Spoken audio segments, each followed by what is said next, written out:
stream. This is our third Thursday doing this, I believe. Yeah. We've talked about anxiety, we've talked about nutrition, and now we're going to talk about staying fit, which of course means that Dee is going to be doing most of the talking, since this is her area of expertise more than mine. So again, I'm Nick Angelis. I'm a nurse anesthetist and one of the owners of Alleviant Health Centers, where we deal with mental health, chronic pain, most of those disorders where people have been to multiple specialists and then they come to us to fix them. And then Dee is of course from Delta Performance, and I'll let her talk a little bit about what she does. And of course, since we're talking about fitness, most of today will be about what you do, Dee, which is awesome. Yes, it's good. So I'm Dee, part owner of Delta Performance, and we do fitness coaching. So what Nick does with the medical side, we kind of correlate with that a lot, and we do more like biomechanics and movement structure and building people specific programs for any kind of pain or ailment or sports conditioning that they're training for. So we can pretty much do anything because it's all about the human body, and that's what we're experts in. So movement, that's what we do. Yeah, absolutely. And I've noticed too, over these last few weeks, that like we both come from things from such different angles, like two of us, me with my long history of a lot of different holistic practices, at the same time, years and years of nursing school and anesthesia school. Some of that is book smart and related to academics and research, while you, of course, on the other end with your military experience and everything you do with fitness and nutrition. So it's definitely a good blend for sure. The way that both of us interact and come at all sorts of complex topics. Agreed. What I'm going to talk about today, although this does remind me, I have research. I don't have like research in front of me to say these studies, so it's all experience and knowledge on my end. No, but I think fitness is exactly like nutrition last week. Right. Well, I think that's best though, because if you look at the nutrition research, I know I brought up a study a week or two ago about how your body secretes hormones depending on what it thinks you're ingesting, depending on your opinions about food impacts what your body actually does with it. And I believe exercise is the same way, where you can look at research studies with thousands and thousands of people, double-blind studies, but that still doesn't translate to every person how they should act or how exercise is going to work in that specific place. So, because I'm sure that the big gyms do all sorts of research on, okay, here's the best way to, for one thing, get money out of our clients, but for the other thing, to get the most people in better shape. But then on a per level, does that really translate for each individual person? And it does at all, which is why places like Delta Performance are so important. Yep. I would say Nikki, when it comes to like the science behind it, she's more the expert in the science behind the particular exercises that we choose to give our athletes. And I'm very much more of the psychology, behavioral side, where I just want to dig into the psyche and figure out what makes you tick and how to motivate you to move a little bit more. Right. And that's such a fine line, finding the way to push your clients, but at the same time, not pushing them too hard, just making sure that everyone reaches the end of what they can do, but not beyond that, for sure. Yeah. Definitely. So one thing with that too, I was thinking, go ahead. No, I was going to say, where do you want to start today? I prefer the awkwardness of Zoom meetings. I've already been to 5, where everyone is quiet for an awkward 10 seconds. And then everyone starts talking at once. And then they say, oh, wait, no, you. And my curiosity is how that will relate in real life. We're talking about fitness now, and obviously you guys have been doing Zoom meetings with your clients and finding ways to do fitness over the video. So I guess that's actually where we can start. How do you think that sort of shift that everyone is trying to make so frantically is working out, as far as trying to do exercise over video and doing everything remotely and virtually? Is that actually work, or are all these people kind of just wasting their time trying to keep their business going in some fashion? I think there's some truth to that. Like there's companies that have built themselves online, like Beachbody.com and those kind of companies that have done a very, very good job building a platform that encourages people to watch the videos and move. They don't deal with the particular clientele, I guess, that Nikki and I deal with. We deal with a little bit more specialized. We have a lot of people that come to us with injuries, or even with like motivational, or like a low level of motivation, and people that tend to flock to more of like the CrossFit gyms or the beachbody.com or that kind of stuff. They already have that almost innate, like intrinsically driven motivation, and they work really, really well with those kind of companies. Ours, they're doing very well now, and I think a lot of gyms are seeing that the move online is working, but I don't think it's going to work long term. It's definitely not a long term solution. It's really good for at least Delta Performance to keep our athletes accountable, and to keep them motivated to continue to move through this, and help them see that we are a community, and we have each other, and we're watching each other's back, and they're at the top of our minds, and vice versa. But it's definitely not a long-term solution. We will not be moving online. Right. You heard it here first. So it's not quite the same as like popping in a Billy Blanks VHS.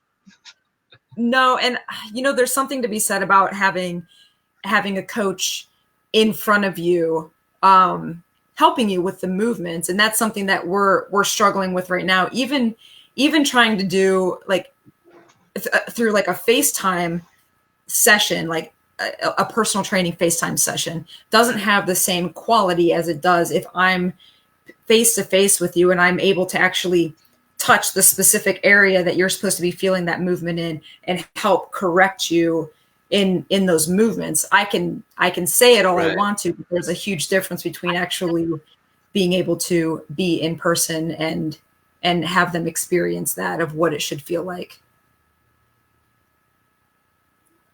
No, that makes sense. I mean, especially if I've ever tried to do anything over looking at a screen or something, I'm always like, wait, am I moving the right part? Is this the right? Maybe part of it's because I'm left-handed, so I naturally go to the opposite side of everyone else. But it's pretty bad. I'm excited too. I mean, it's not that way. It's not that way medically. Like I can tell, okay, this is the liver, this is the side where this goes. But definitely, whenever I'm trying to exercise, it's like I don't think I'm doing this right. No, and there like I would say a majority of us have little tweaks, especially the older we become. We have little things that we need to work around, like just little biomechanical tightnesses and instabilities and stuff like that, just from our everyday life, that a broad generalized fitness program isn't going to hit you individually, Nick, as like, this is who Nick is. It's just saying, here's a young gentleman who is relatively healthy. You have all four limbs and you're able to move. Here's a program for you. And there's a huge difference between being able to take Nick the person and the demographic of Nick and give you exactly what you need for your body, and help your muscles work the way that they need to work, or even just something that's going to work for you motivationally, because doing a CrossFit workout might not work for you, but maybe you're more into strength training, or maybe you like to run. And there's, it's just, for me, my philosophy is to start with, when it comes to fitness motivation, what do you enjoy doing? And what are you going to do consistently? Because that's where we need to start. And then build off of that. So you're saying that not everyone has to like move a tire across the parking lot, that everyone you try to they enjoy doing and build off of that. Yeah. So and we will give Does that make sense? We will give people things that they don't enjoy doing because they need to do it. Like things that challenge them, single leg work, that kind of stuff, because it's a necessity in life. And everything that we give our clients in particularly is going to transfer in some way, shape, or form into an everyday movement that they're doing. So we're going to look at your occupation. We're going to look at what you do every single day, and where we're tight, where we're weak, and build a program around that while still trying to give you things that you enjoy doing to help encourage you to continue to do that. So it's not like, so if you don't want to toss a tire, we're not going to have you toss a tire. And even if you do want to toss a tire, we're going to make sure that you have the capabilities to do that before we throw a tire at you and say, okay, go toss that. We're going to develop your core strength, your glute strength, all of that stuff first before we get to that point.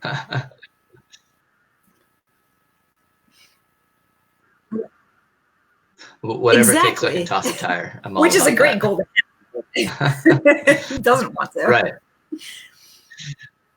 Yeah, so that sounds like a great goal I should have. I think so.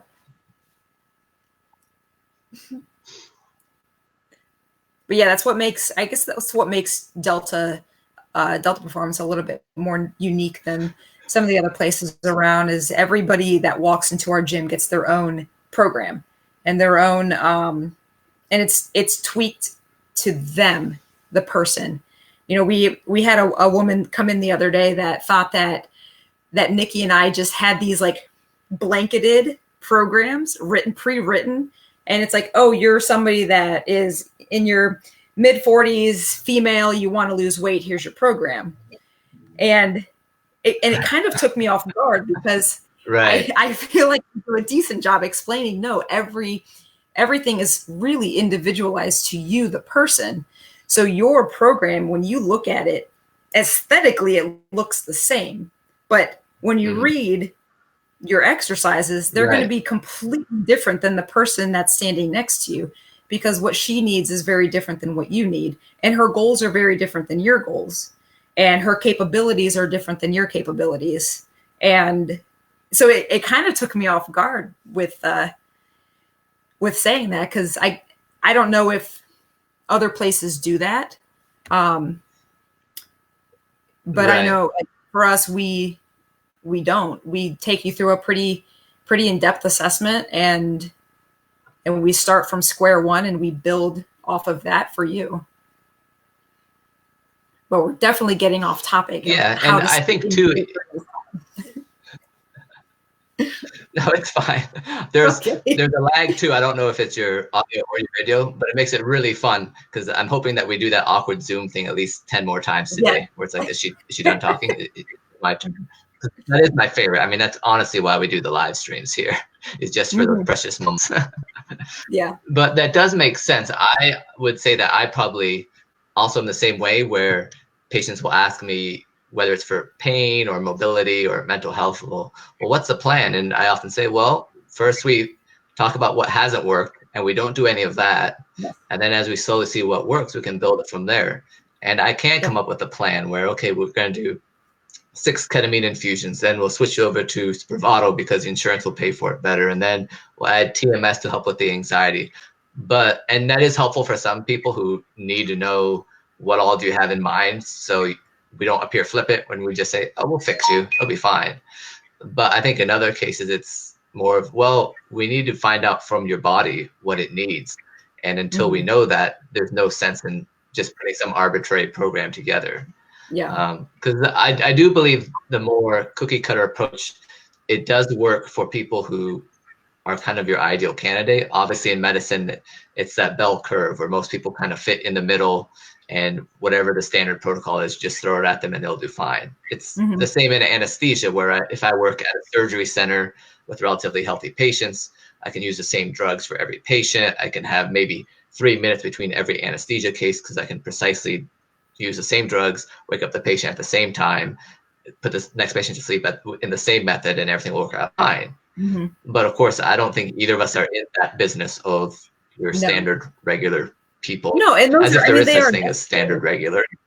Yeah, and they're equally as important. I mean, we've got how many group fitness gyms in our area, and they're doing the exact same thing that we're doing, or at least their goal is the exact same as our goal. They're just approaching it in a very different way, and what they do works for their athletes, and what we do works for ours. And if it doesn't, then we have each other to bounce off of, where, you know what, maybe my system doesn't work well for you. Go over to this group fitness gym because it sounds like your body is able to move a little bit more efficiently than others, and you need the competition a little bit more. And people that have injuries from doing things at group fitness gyms or that kind of stuff will come to us, or post physical therapy, that kind of stuff. Athletes that have very, very specific goals of wanting to lift more, run faster, just become more proficient at their sport, that we're the ones that they seek to help that one person become stronger, not the team, but that one individual. That's why our mission is to strengthen our community one athlete at a time. Right. No, absolutely. And I think people are surprised too that there's so few things that actually need a precise medical intervention, meaning that, so I referred a patient to physical therapy the other day, and they tried not to be, but I could tell they're really surprised over the phone to get this referral. And I was like, well, he doesn't need to see a medical doctor right now. We're taking care of the pain and the mental health part of this. And then after that, he's going to be able to rebuild and move muscles like he wasn't able to. And so it's physical therapy that he needs next. But, and I know this is more American culture, where we're used to get the prescription, have the physician tell you exactly what to do, and then move on. Unlike in Europe, where it's all about therapies and moving your body and things of that nature.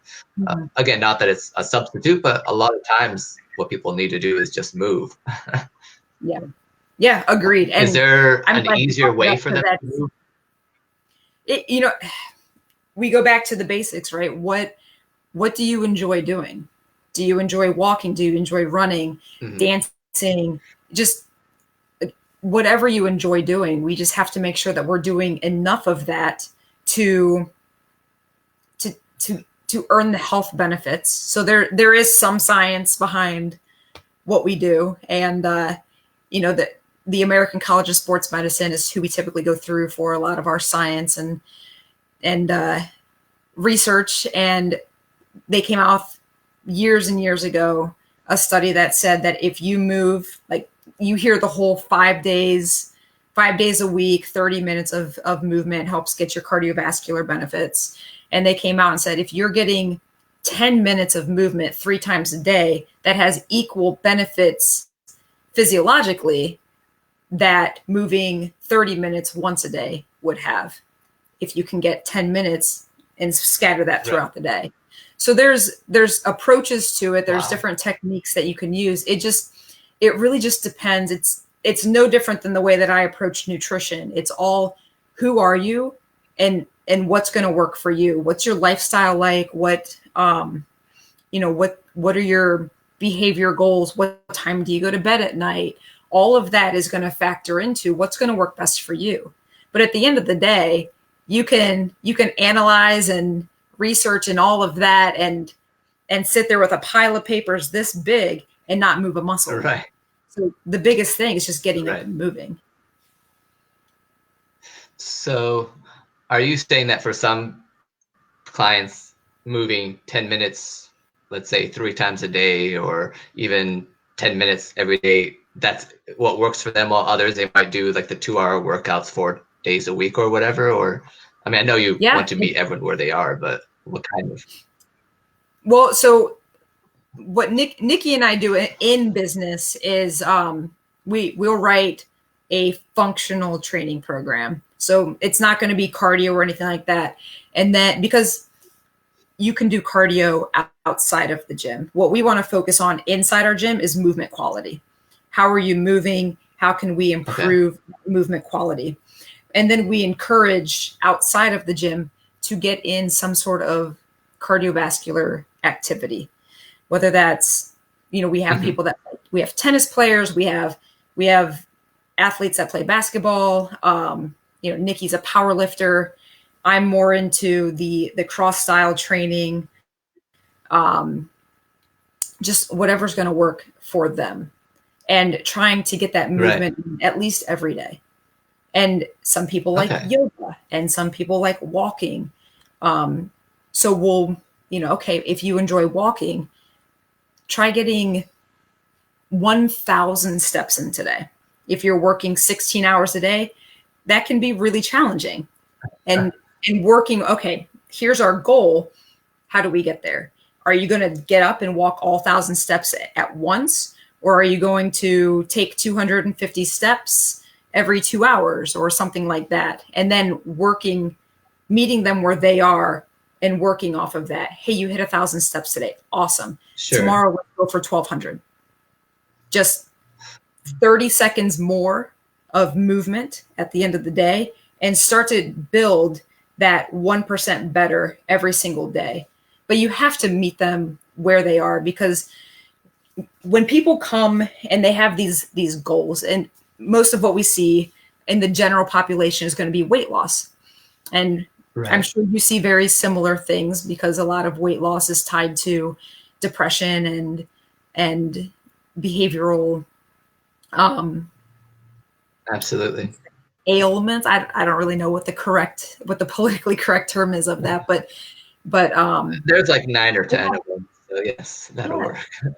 They've got this elaborate goal, right? I want to lose 90 pounds this year. And all they see is that end goal. And it seems so unrealistic and so far-fetched that they're already self-sabotaging, because it's just so anxiety driven. Just absolutely. So it's important to learn how to take that huge goal and break it down into little chunks so that they can actually take action today. Like, cool, your goal is to lose 90 pounds. How about this month we just work on getting more movement in, or work on portion control of our food, or even just acknowledging what we're doing and just noticing and naming what it is that we're doing. And we can go back into that mindfulness that we talked about last week.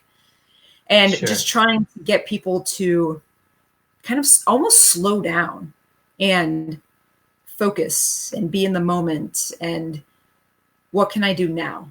And this is great for COVID, because, all these gyms have been closed down, and it's amazing because, 90% of people that start the year with a New Year's resolution that got kicked out of their goal before they had a chance to leave the gym are the ones that are complaining that they don't have a gym to go to. And it's like, but there are things that you can do now. Nikki and I post live videos every single day of things that you can do, 10-minute workouts that you can do right now. We encourage people to comment below if they haven't seen something that they've wanted to see. Like, you know what, I've got anterior knee pain and I can't get down on the ground like that. What are some things that I can do?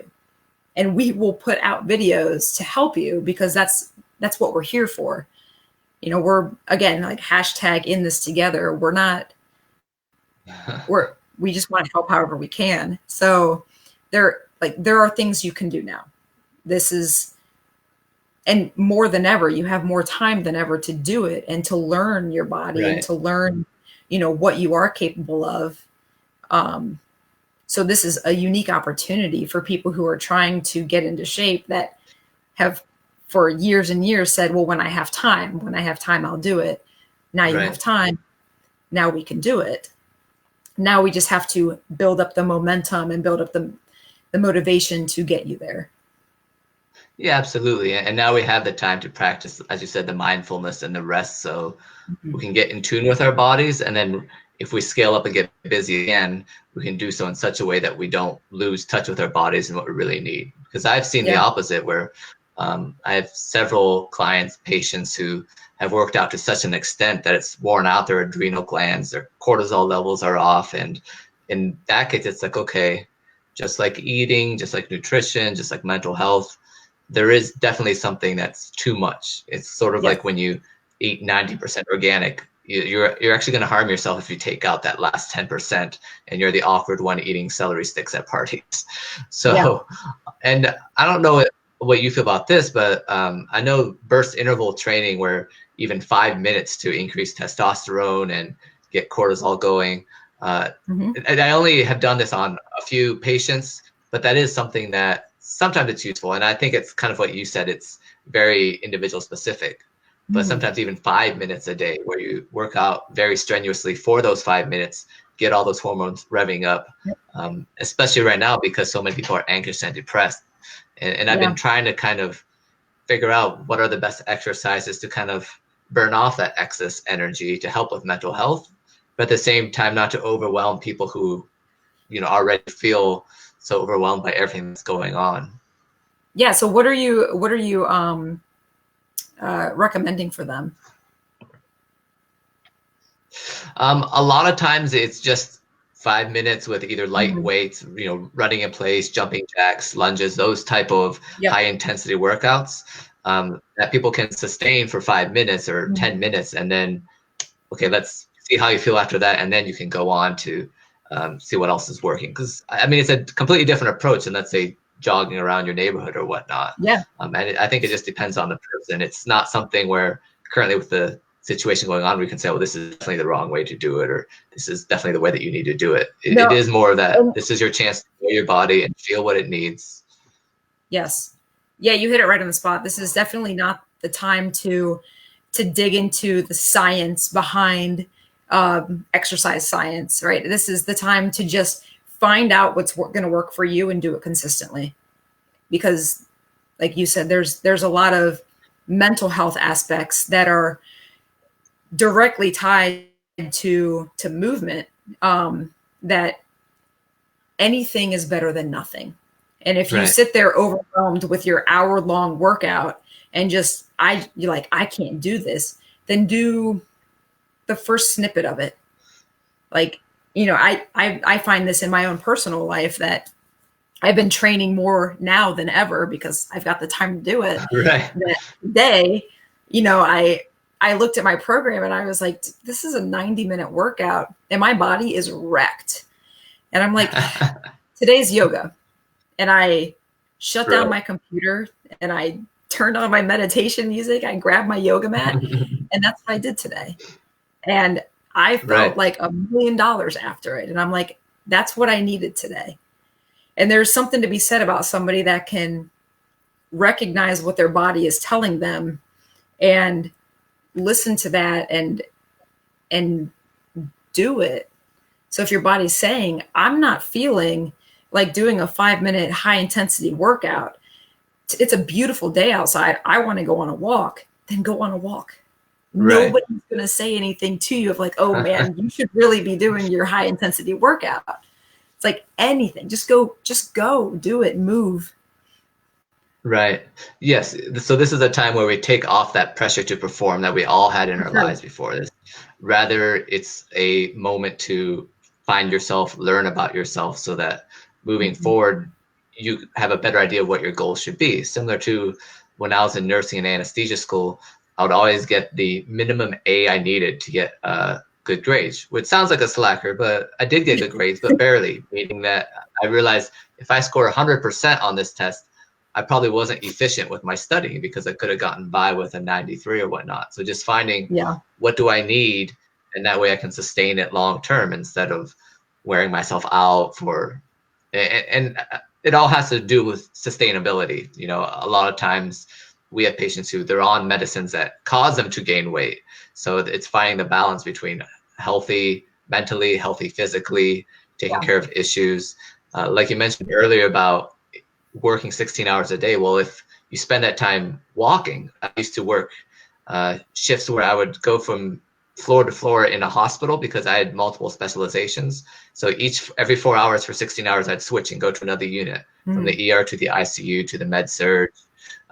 And of course, that was a lot of walking. So I didn't need to walk after that. It's like, okay, I've got my walking, I've got my lifting by lifting all of these heavier patients all day. So I need to work on other skills. And for me, I was always worried about my wrists and fingers because I'm always moving with syringes, drawing things up, pushing things. So those are the pain points where if I lose the dexterity to intubate and to do a lot of these very technical skills, like put in arterial lines, you know, that's where I have to be careful. So yeah, definitely. Yeah. So maintaining that's the mobility and the dexterity and the fingers and the wrist mobility, all of that. And a lot of it stems from up in that neck too. So taking care of everything from the neck on down would be crucial for that. Right. And because of my knowledge of nerves and doing nerve blocks and things like that, it's a little bit too much knowledge. Where I'm like, oh no, my ulnar nerve, there's something going on here. Or I need to watch my C7. It's sometimes we have too much information at our fingertips. Yeah.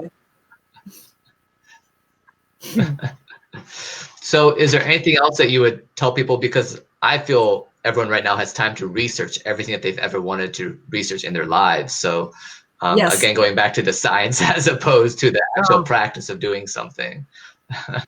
I think there's a danger that's attached to research for somebody that's not necessarily in the field, or even somebody that is in the field to an extent. Again, there's one, I mean, you know, when it comes to research, where are you getting your information? How valid is that information? Right. I'm more of a proponent of find somebody that's doing what you want to do and use them as a mentor. Absolutely.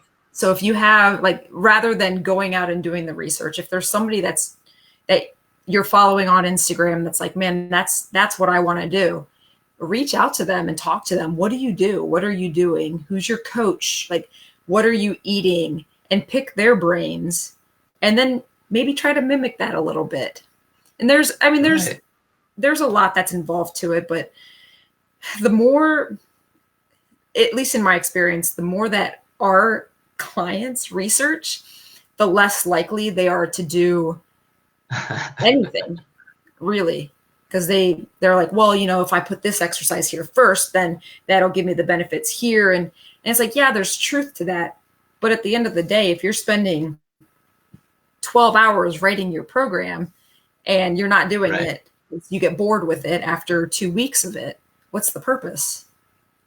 Like, right. It was like when I was a kid and I would like build all these Lego forts, and my brothers be like, are we going to start fighting? I was like, no, I have to build up my army first. And, you know, then mom would clean the Legos off the dining room table, and it never happened. Yep. Yeah, you never got to play. So that makes sense. Right. Yeah. Or even they've done studies where they show that people who complain about things on Twitter, who cancel celebrities, who work really hard, they actually never do anything in real life to help the poor or be social justice warriors or whatever they want to do, because they've kind of said, well, it's a subconscious thing, obviously, but they've already expended the effort, even though it didn't actually change anything. It was just angry words written on a computer. So it must be the same with exercise, where, again, if you plan it, if you get all the equipment, there's going to be such a good sale on used treadmills in about a month, I bet. Yeah, for sure. So I did have one question before I forget. So what about those of us like me who I'll go, not as much anymore, but I would go a month without doing anything. Yep. And then I'll go play soccer for 4 hours, running the whole time. Yeah. A little bit harder now that I'm older. But for those of us who get inspired by the competition, where I'm willing to work out for hours if it means I can beat someone at a sport, now how can I channel that into the more like the quarantine lifestyle, where I can't just slide tackle somebody because I might give them COVID or something to that effect? That's a good question. Like, how? Sports are really hard. That like it would be difficult for you to have a soccer competition with somebody on Zoom.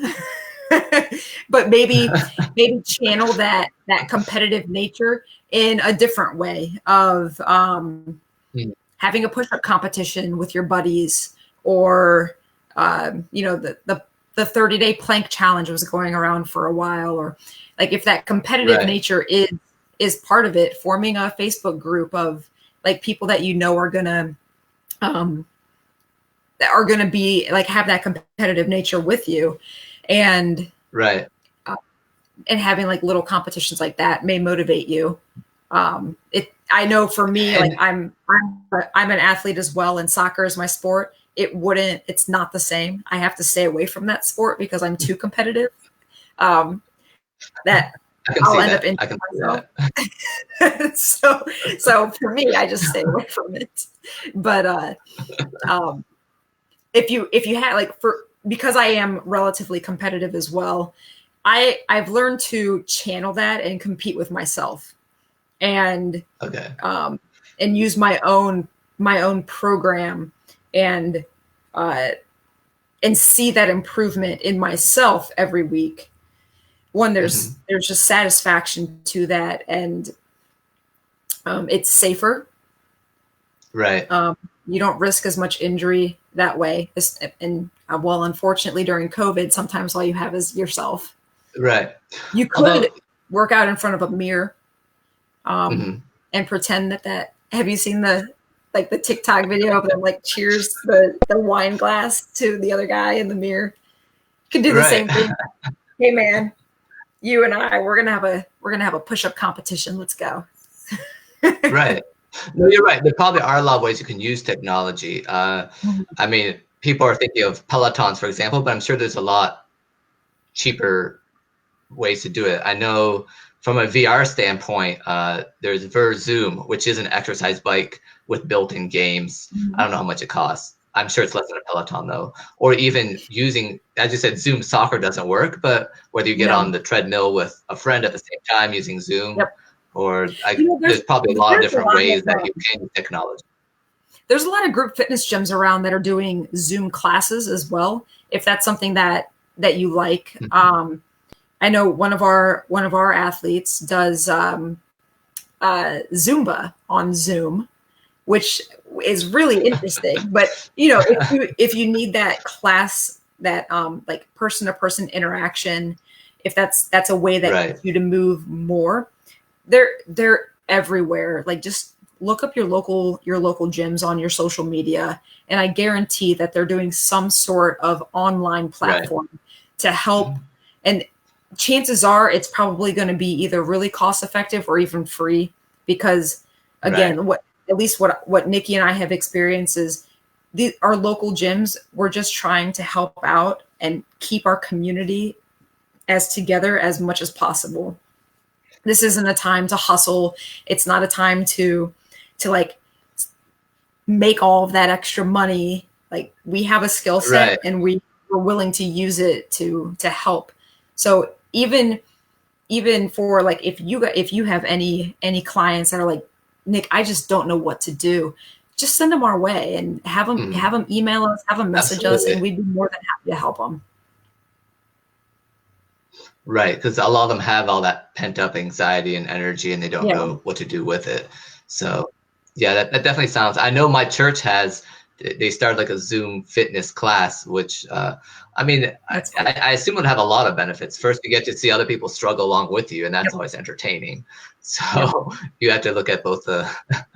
It's good from several different angles is a nice way to put it. So yeah, definitely. And I think you're the same, where you can channel that competition somewhere else. Like, for example, I'm extremely competitive in sports. From a business standpoint, we're both the same way, where even people who do the exact same thing that we do, we're like, oh, come be our friend. Let's collaborate. Why would we ever compete if we can do that much more by joining our forces and using our different approaches to things? And like, I saw that thing the other day where you like delivered pies to all of your athletes. Yeah. Because you're right. Now's the time to kind of reinforce the relationships, as opposed to just struggling to get any sort of revenue, which I'm seeing everywhere from a lot of businesses just trying desperately so amazing to see, because it's definitely not just Delta Performance. It's every small local gym in the area that at least like we follow. We've seen it all. And gyms like just like we did, we handed out our equipment, take it, use it. There's no sense in keeping it in our gym to build dust. If you have the ability to even having one dumbbell there, it opens up thousands of exercises that you can do that you can't do with just body weight. And I've seen other gyms doing the same thing, and writing fitness programs and posting things all over social media. So, it can go back to that paralysis by analysis of like, ooh, do I do Delta Performance's 10-minute sweat sesh, or do I do this one over here who posted a workout too? And it's like, I don't care. Just pick one and do it. Which one looks more fun? Yeah. So I think that's a good recap for this, that do something that's fun, start small, learn to listen to your body so you know what exercise is going to be the most beneficial. If you are doing heavy lifting and then your body's like, no, not into that, or now that it's warmer, there are a lot more options, where before wasn't anywhere near as fun to run around and get that sort of exercise. Now that actually makes a lot more sense. So, okay, awesome. Yeah. Well, this is great. So next week we won't do this. There's that holistic meetup that I told you about. We'll have to both check it out and see how it is. Yeah, and then we'll be back. I think it's May. I don't remember exactly, but whatever the Thursday is, that's not this coming Thursday. From where? And then we'll talk to our clients and see what they want to learn about. All right, sounds good, man. So, because we've already done anxiety, we've done sleep, we've done nutrition now. So this is good stuff. I'm learning a lot. I like it. Absolutely. All right. Well, it's good talking to you again. All right. Thanks, Nick. See you soon. All right. Take care. Yep. Bye.